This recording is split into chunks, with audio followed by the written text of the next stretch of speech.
And then we've got Birch Polypore. Yeah. And a horse's hoof fungus. An enormous horse's hoof fungus. Yeah, we don't usually see them, so we're going to stop and have a look at these. Hopefully the signal will stay good. So this one... It's a bracket fungus. This is a bracket fungus, Birch Polypore.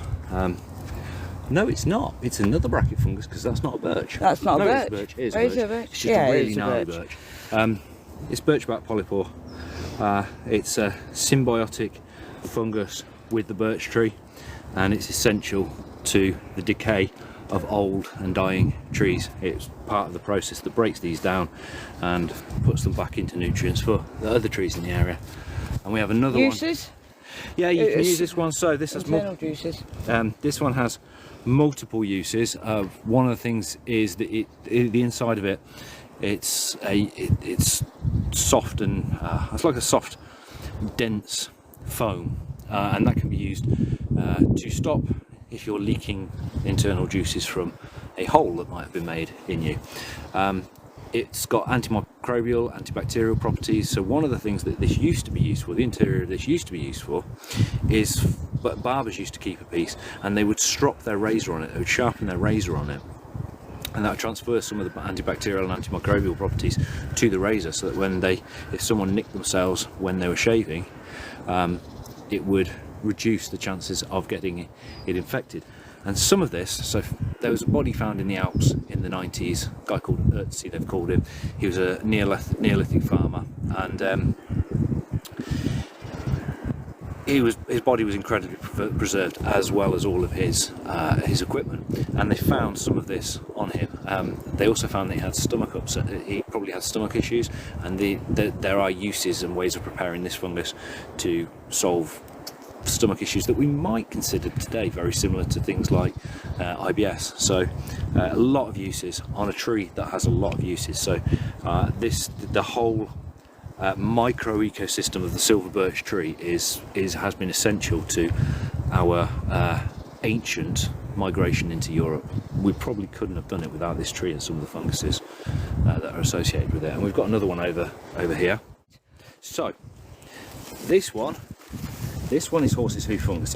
As far as I can tell, that's a really old one though, because normally horse's hoof fungus, you only sort of see this section of it. They usually look like that, so they look like a horse's hoof. This one looks to be quite an old one, but again, another part of the process of breaking down the silver birch tree. It is symbiotic with the silver birch tree.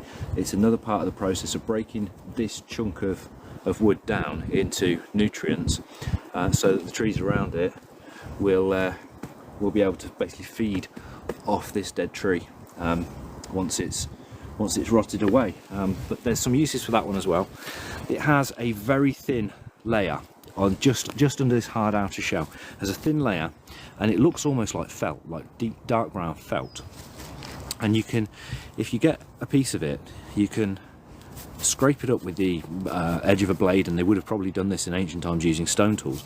They can scrape up the edge of it and it gets all fluffy, and that will take the spark, and you can use that spark then to start your fire. You can also use the insides of this. It's not the best fungus for it, but you can do it. You can use it to hold a smouldering coal, essentially, so that you could use it to transport fire between campsites if you were moving during kind of Stone Age times, because yes, fire is something we've been able to control for a very long time, but if you can make a fire and keep the fire going, it's easier than making fire after fire after fire. So this is one of the ways that people probably transported fire before we had one of these in a pocket, or various other formats. The ease of access to fire these days is something that we kind of take for granted, but even as late as the 1700s, making fire was still something that took some skill, because you were trying to make it from spark, and this would have allowed them to do it a long time ago in a much easier way than just rubbing sticks together and things like that.